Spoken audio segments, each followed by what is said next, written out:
ശബരിമലയിലെ സ്വർണ്ണക്കൊള്ള മറച്ചുവെക്കാൻ പിണറായി സർക്കാരും CPM-ഉം നടത്തുന്ന നിഗൂഢ നീക്കങ്ങളുടെ മുനയൊടിച്ച് മുതിർന്ന കോൺഗ്രസ് നേതാവ് കെ മുരളീധരൻ രംഗത്തെത്തിയിരിക്കുകയാണ്. കൊള്ളക്കാരെ സംരക്ഷിക്കാൻ വേണ്ടി തന്ത്രിയെ ബലിയാടാക്കുന്ന സർക്കാരിന്റെ തരം താണ രാഷ്ട്രീയത്തെയാണ് അദ്ദേഹം ഇന്ന് തുറന്നു കാട്ടിയിരിക്കുന്നത്. തന്ത്രിയെ കൊലക്കുറ്റം ചെയ്ത പ്രതിയെ പോലെ ചിത്രീകരിച്ച് മാധ്യമ വിചാരണ നടത്തുന്നവർ യഥാർത്ഥത്തിൽ ലക്ഷ്യം വെക്കുന്നത് സ്വർണ്ണക്കൊള്ളയിൽ മുങ്ങി നിൽക്കുന്ന മന്ത്രിമാരെയും മുൻ മന്ത്രിമാരെയും രക്ഷിക്കാനാണെന്ന് മുരളീധരൻ ആഞ്ഞടിക്കുന്നുണ്ട്. കേരളം ഉറ്റുനോക്കുന്ന ഒരു വലിയ സത്യം ഇതാ പുറത്തു വരുന്നു. കെ മുരളീധരൻ ഉന്നയിക്കുന്ന ഏറ്റവും പ്രധാനപ്പെട്ട ചോദ്യം ഇതാണ്: എന്തുകൊണ്ടാണ് എല്ലാം തന്ത്രിയുടെ തലയിൽ കെട്ടിവെക്കാൻ സർക്കാർ ഇത്ര തിടുക്കം കൂട്ടുന്നത്? തന്ത്രി എന്തോ വലിയ കൊലപാതകം ചെയ്ത വ്യക്തിയാണെന്ന രീതിയിൽ വരുത്തി തീർക്കാനാണ് സൈബർ സഖാക്കളും ചില മാധ്യമങ്ങളും ശ്രമിക്കുന്നത്. ശബരിമലയിലെ വാജിവാഹനം തന്ത്രിയുടെ കൈവശമുണ്ടെന്നത് സത്യമാണ്. എന്നാൽ അത് അദ്ദേഹം മോഷ്ടിച്ചതോ മറിച്ചു വിറ്റതോ അല്ല. താന്ത്രിക വിധി പ്രകാരം അദ്ദേഹത്തിന്റെ പൂജാമുറിയിൽ സൂക്ഷിച്ചിരിക്കുന്ന ഒന്നാണ് അത്. 2017 ഒരു പഴയ വിഷയം ഇപ്പോൾ കുത്തിപ്പൊക്കുന്നത് 2019 നടന്ന കോടികളുടെ സ്വർണ്ണക്കൊള്ളയിൽ നിന്ന് ജനശ്രദ്ധ തിരിക്കാൻ വേണ്ടിയാണെന്ന് മുരളീധരൻ അക്കമിട്ട് നിരത്തുന്നുണ്ട്. കേസ് അന്വേഷിക്കുന്ന പ്രത്യേക അന്വേഷണ സംഘത്തെക്കുറിച്ച് ഇതുവരെ കോൺഗ്രസ് മൗനം പാലിച്ചിരുന്നു. എന്നാൽ ഇപ്പോൾ SITയുടെ നീക്കങ്ങളിൽ ഗൂഢാലോചനയുണ്ടെന്ന് കെ മുരളീധരൻ തുറന്നു പറയുന്നുണ്ട്. ഉണ്ണികൃഷ്ണൻ പോറ്റിക്ക് ജാമ്യം കിട്ടാനുള്ള പഴുതുകൾ പോലീസ് തന്നെ ഒരുക്കുകയാണോ എന്ന് അദ്ദേഹം ചോദിക്കുന്നു. ഇതുവരെ ഒരു കുറ്റപത്രം പോലും സമർപ്പിക്കാൻ കഴിയാത്തത് പോലീസിന്റെ കഴിവുകേടല്ല, മറിച്ച് കടകംപള്ളി സുരേന്ദ്രൻ ഉൾപ്പെടെയുള്ള VIP-കളെ രക്ഷിക്കാൻ മുകളിൽ നിന്നുള്ള സമ്മർദ്ദമുള്ളതുകൊണ്ടാണ്. പ്രതികളെ ജയിലിൽ നിന്ന് പുറത്തിറക്കാൻ പോലീസ് തന്നെ ചരട് വലിക്കുന്ന വിചിത്രമായ കാഴ്ചയാണ് ഇവിടെ. ദേവസ്വം ബോർഡിന്റെ സ്ട്രോങ് റൂമുകളെ കുറിച്ച് മുരളീധരൻ പരിഹാസത്തോടെയാണ് സംസാരിക്കുന്നത്. ഒട്ടും സ്ട്രോങ് അല്ലാത്ത റൂമാണ് ദേവസ്വത്തിന്റേത് എന്ന് അദ്ദേഹം പറയുന്നു. സ്ട്രോങ് റൂമിൽ വെക്കണമെന്ന് സർക്കാർ പറയുന്ന പല സാധനങ്ങളും അവിടെ നിന്ന് അടിച്ചു മാറ്റപ്പെട്ടു കഴിഞ്ഞു. പൂജാമുറിയിലെ വസ്തുക്കളെ കുറിച്ച് വേവലാതിപ്പെടുന്നവർ സ്ട്രോങ് റൂമിൽ നിന്ന് മാഞ്ഞു പോയ സ്വർണത്തെ പറ്റി എന്തുകൊണ്ടാണ് മിണ്ടാത്തത്? 2012 ഉത്തരവുകൾ പൊക്കിപ്പിടിച്ച് തന്ത്രിയെ പ്രതിക്കൂട്ടിലാക്കാൻ നോക്കുന്നവർ സ്വന്തം മൂക്കിന് താഴെ നടന്ന കൊള്ളയെക്കുറിച്ച് മറുപടി പറയണമെന്ന് മുരളീധരൻ ആവശ്യപ്പെടുന്നുണ്ട്. കെ മുരളീധരന്റെ ഏറ്റവും ശക്തമായ മുന്നറിയിപ്പ് ഇതാണ്: തന്ത്രിയെ കുടുക്കി മന്ത്രിയെ രക്ഷിക്കാമെന്ന് ആരും കരുതേണ്ട.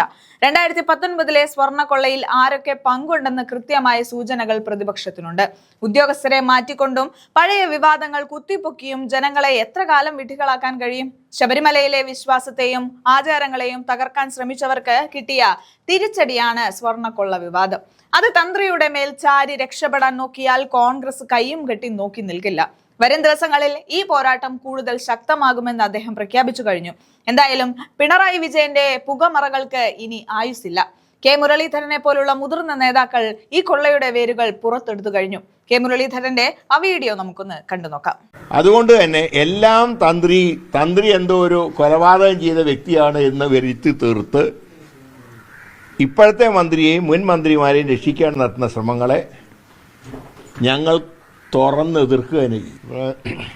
ഇപ്പോൾ കഴിഞ്ഞ കുറച്ച് ദിവസങ്ങളായി ശബരിമലയിലെ സ്വർണ്ണക്കൊള്ള വിഷയത്തിൽ മനഃപൂർവ്വം ശ്രദ്ധ തിരിച്ചുവിടാനുള്ള ശ്രമങ്ങളുണ്ടോ എന്ന് സംശയമുണ്ട്. ഇപ്പോൾ ലേറ്റസ്റ്റായിട്ട് ഞങ്ങൾ മനസ്സിലാക്കുന്നത് ഉണ്ണികൃഷ്ണൻ പോറ്റിക്ക് ജാമ്യം കിട്ടാനുള്ള സാധ്യത വർദ്ധിച്ചിരിക്കുകയാണ്. ഇതുവരെയായിട്ട് കുറ്റപത്രം സമർപ്പിക്കാനോ ശക്തമായ നിലപാട് സ്വീകരിക്കാനോ SITക്ക് കഴിഞ്ഞിട്ടില്ല. പകരം അറ്റൻഷൻ ഡൈവേർട്ട് ചെയ്യാനുള്ള ശ്രമങ്ങളാണ് നടന്നുകൊണ്ടിരിക്കുന്നത്. ഇപ്പോൾ കഴിഞ്ഞ ദിവസം 2017 അവിടുത്തെ കൊടിമരത്തിലെ കുതിരയുടെ രൂപം അത് മാറ്റിയതിനെക്കുറിച്ച് ഒരു വിവാദം, അത് തന്ത്രിക്ക് കൈമാറിയതിനെക്കുറിച്ചാണ് വിവാദം. പക്ഷെ ഇവിടെ ആ പാചവാഹനം തന്ത്രിയുടെ വീട്ടിൽ തന്നെയുണ്ട്. അത് തന്ത്രി ആർക്കെങ്കിലും വിൽക്കുകയോ കൈമാറ്റം ചെയ്യുകയോ ചെയ്തിട്ടില്ല. 2012 ഒരു ഓർഡറിൻ്റെ പേരിലാണ് ചിലരൊക്കെ തർക്കം ഉന്നയിച്ചിട്ടുള്ളത്. 2012 സർക്കാർ ഉത്തരവല്ല, ദേവസ്വം കമ്മീഷണർ ഉത്തരവാണ്. അതായത് ഈ റിമൂവ് ചെയ്യുന്ന വസ്തുക്കൾ എന്താണോ അത് സ്ട്രോങ് റൂമിൽ വയ്ക്കണം എന്നുള്ളത്. എന്നാൽ അതേസമയത്ത് എല്ലാം സ്ട്രോങ് റൂമിൽ വയ്ക്കാൻ കഴിയില്ല. ഇപ്പോൾ കൊടിമരത്തിൻ്റെ മരം അത് ശാസ്ത്രീയമായിട്ട് ദഹിപ്പിക്കണം എന്നാണ് നിയമം, താന്ത്രിക നിയമം. അതുപോലെ തന്നെ ചില വസ്തുക്കൾ കടലിലൊഴുക്കേണ്ടി വരും.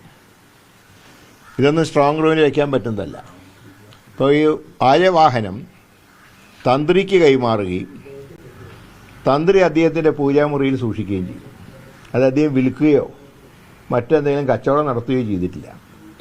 എന്നാൽ സ്ട്രോങ് റൂമിൽ വെച്ച പല സാധനങ്ങളും അടിച്ചു മാറ്റപ്പെട്ടിട്ടുണ്ട്.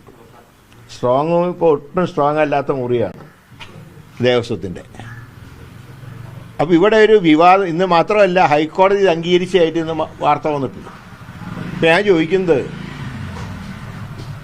2019 സ്വർണ്ണക്കൊള്ളയെക്കുറിച്ച് പറയുമ്പോൾ 2017 പോകുമ്പോൾ ഞങ്ങൾക്കൊരു കേസ് അന്വേഷിക്കുന്നതിൽ ഞങ്ങൾക്കൊരു വിരോധമില്ല. പക്ഷേ അതിൻ്റെ മറവിൽ 2019 സ്വർണ്ണക്കൊള്ള നടത്തിയത് രക്ഷിക്കാനുള്ള ശ്രമമാണോ എന്ന് ഞങ്ങൾക്ക് സംശയമുണ്ട്. ഇപ്പോൾ SIT കുറിച്ച് ഞങ്ങൾക്ക് വ്യക്തമായിട്ട് സംശയമുണ്ട്. ഇന്നലെ ഞങ്ങൾ SIT കുറിച്ചൊന്നും പറഞ്ഞിരുന്നില്ല.